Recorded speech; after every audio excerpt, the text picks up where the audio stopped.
찬송가 341장 찬양하심으로 5월 29일 금요일 새벽 예배를 시작하겠습니다.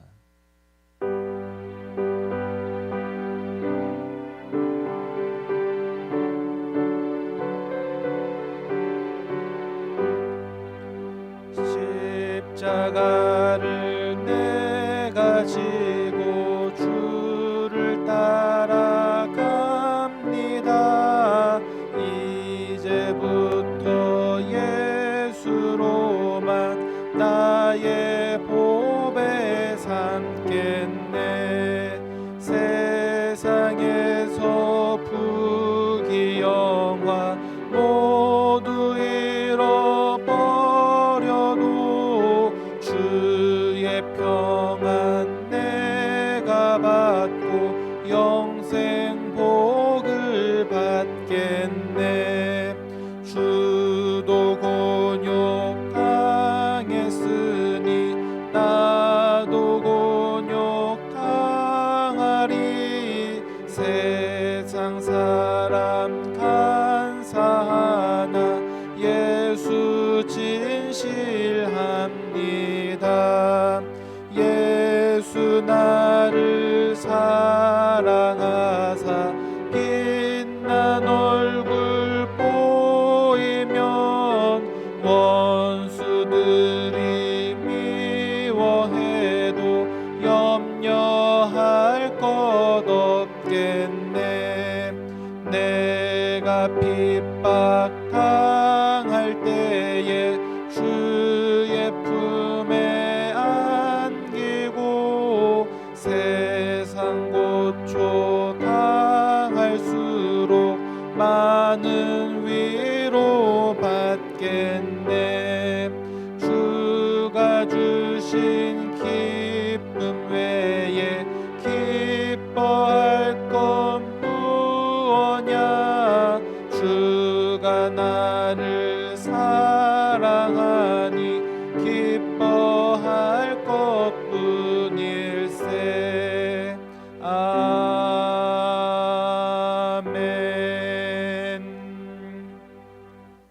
사도신경으로 신앙을 고백합니다. 전능하사 천지를 만드신 하나님 아버지를 내가 믿사오며 그 외아들 우리 주 예수 그리스도를 믿사오니 이는 성령으로 잉태하사 동정녀 마리아에게 나시고 본디오 빌라도에게 고난을 받으사 십자가에 못 박혀 죽으시고 장사한 지 사흘 만에 죽은 자 가운데서 다시 살아나시며 하늘에 오르사 전능하신 하나님 우편에 앉아 계시다가 저리로서 산자와 죽은 자를 심판하러 오시리라. 성령을 믿사오며 거룩한 공예와 성도가 서로 교통하는 것과 죄를 사하여 주시는 것과 몸이 다시 사는 것과 영원히 사는 것을 믿사옵나이다. 아멘. 사랑과 은혜가 풍성하신 하나님, 새 날에 새 호흡을 하며 일어나게 하시니 감사합니다. 졸지도 주무시지도 아니하시고 우리를 지켜주셔서 무사히 일어나게 하시고 하루를 시작하기 전 주님 앞에 두 손을 모아 기도하게 하신 인도하심에 감사드립니다. 오늘 하루는 어제의 잘못을 되풀이하지 않게 하시고 어제의 실수를 거듭하지 않게 하시며 어제의 실족한 곳에서 다시 넘어지지 않도록 도와주옵소서.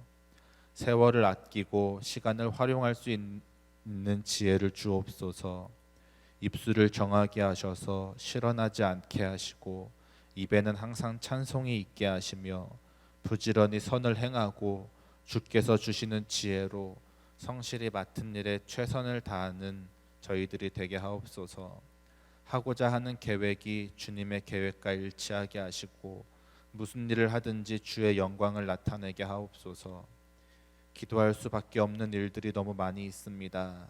전능하신 하나님의 도우심을 간구하며 이 새벽에 간절히 기도하오니 주님 들으시고 응답하여 주옵소서. 예수님의 이름으로 기도드렸습니다. 아멘. 오늘 함께 보실 말씀은 신명기 25장 13절부터 16절까지의 말씀입니다. 신명기 25장 13절부터 16절까지의 말씀입니다.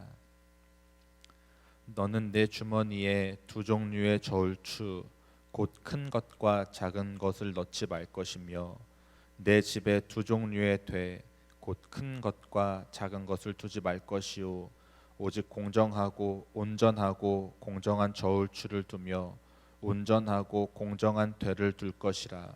그리하면 내 하나님 여호와께서 내게 주시는 땅에서 내 날이 길리라. 이런 일들을 행하는 모든 자, 악을 행하는 모든 자는 내 하나님 여호와께 가증하니라. 아멘. 오늘 본문은 도량형에 관한 내용입니다. 이 내용은 공정한 상거래를 위하여 공정한 추와 되를 사용하라는 것입니다. 부정한 추와 되를 사용하는 것은 다른 사람을 속여 부당하게 재물을 모으는 행위로 도둑질을 하는 것이나 마찬가지입니다. 그래서 하나님께서는 도량형에 대한 규례를 주셔서 이스라엘 백성들이 상거래를 할 때에 다른 사람을 속이지 않고 거룩한 삶을 살아가게 하셨습니다. 이 도량형에 관한 규례를 조금 자세히 살펴보면서 이 시간 하나님께서 주시는 은혜에 대해 함께 나누어 보도록 하겠습니다. 13절을 보면 너는 내 주머니에 두 종류의 저울추 곧 큰 것과 작은 것을 넣지 말 것이며 라고 기록되어 있습니다. 그래서 16절을 보면 이런 일들을 행하는 자, 악을 행하는 모든 자는 내 하나님 여호와께 가증하니라 라고 기록되어 있습니다. 하나님께서는 왜 두 가지 추를 사용하는 것을 가증하다고 여기셨을까요? 그 이유는 큰 것과 작은 것을 주머니에 가지고 다닌다는 것은 물건을 사고 팔 때에 정량을 속이려는 마음이 있다는 것을 의미하기 때문입니다. 하나님께서는 이렇게 한결같지 못한 마음을 품은 자들을 미워하십니다. 마음이 한결같지 못한 자들은 그 행동이 대단히 가식적이며 언행 또한 일치하지 않습니다. 또한 그들은 진리를 왜곡하기를 좋아하며 자신의 이익에 대하여서는 굉장히 민감합니다. 예수님 당시의 바리새인과 서기관들이 바로 그런 자들이었습니다. 그들은 겉은 깨끗이 할 줄 아는 자들이었지만 그 속은 탐욕과 악독으로 가득 찬 자들이었습니다. 그래서 누가복음 11장 39절에 다음과 같이 기록되어 있습니다. 주께서 이르시되 너희 바리새인은 지금 잔과 대접의 겉은 깨끗이 하나 너희 속에는 탐욕과 악독이 가득하도다. 그럼에도 불구하고 그들은 남들보다 더 거룩하다고 자처했을 뿐 아니라 그런 행위를 다른 사람들에게도 가르쳐 그 사람도 자기들처럼 외식하는 자들로 만들었습니다. 그래서 예수님께서는 이런 자들을 향하여 외식하는 자들이라고 꾸짖으셨습니다. 예수님께서는 차라리 창녀나 세리가 하나님께 더 긍휼하심을 얻을지언정 그 마음에 두 가지의 저울추를 둔 위선자들은 결코 하나님의 긍휼히 여기심을 얻을 수 없다고 말씀하셨습니다. 따라서 우리는 주님을 향한 한 마음을 가져야 합니다. 두 마음을 품은 자는 하나님께 가증스럽다 여김을 받으며 아무것도 하나님께 얻지 못할 것입니다. 하나님을 향하여 순전한 마음을 가지고 자신을 깨끗하게 하는 사람만이 하나님께서 주시는 영육간의 복을 받을 수 있습니다. 야고보서 4장 8절입니다. 하나님을 가까이 하라. 그리하면 너희를 가까이 하시리라. 죄인들아 손을 깨끗이 하라. 두 마음을 품은 자들아 마음을 성결하게 하라. 오늘 하루 어떤 유혹이 있어도 하나님을 향한 진실한 마음을 지키는 성도님들이 되시기를 소원합니다.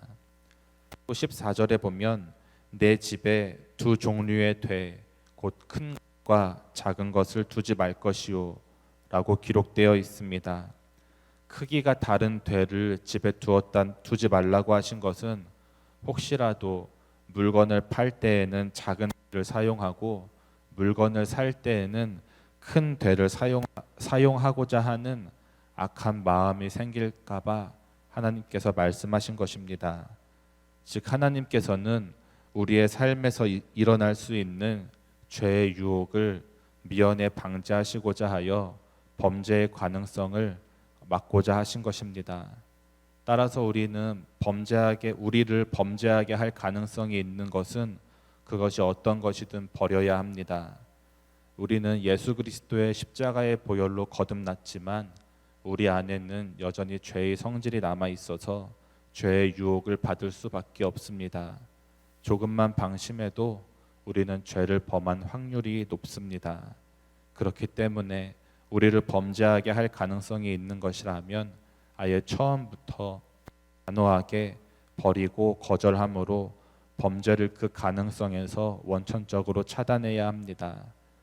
데살로니가전서 5장 22절에 이렇게 기록되어 있습니다. 악은 어떤 모양이라도 버리라.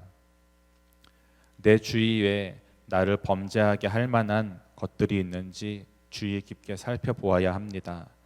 혹시 있다면 그것이 어떤 것이든 단호하게 버려야 합니다. 우리는 죄에 빠지기는 쉽지만 그 죄에서 벗어나기는 너무나 어렵습니다. 죄는 우리에게 고통과 수치를 가져다 줍니다. 따라서 우리는 죄에 빠지는 것 방치하는 어리석은 자가 되어서는 안 됩니다. 로마서 6장 12절에는 다음과 같이 기록되어 있습니다. 그러므로 너희는 죄가 너희 죽을 몸을 지배하지 못하게 하여 몸의 사욕에 순종하지 말고 바라기는 오늘 하루 모든 죄의 유혹을 이겨내는 거룩함과 성결함으로 세상 속에서 하나님을 기쁘시게 하는 성도님들 되시기를 소원합니다. 우리 찬송가 341장 1절 찬양하시고 함께 기도하시겠습니다.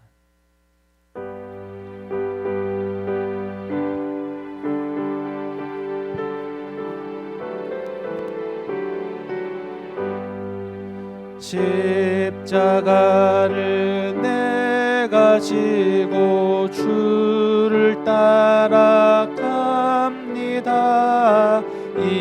이제부터 예수로만 나의 보배 삼겠네. 세상에서 부귀영화 모두 잃어버려도 주의 평안 내가 받고 영생 복을 받겠네. 우리 거룩하신 주님 이름 3번 부르짖고 함께 기도합니다. 주여 주여 주여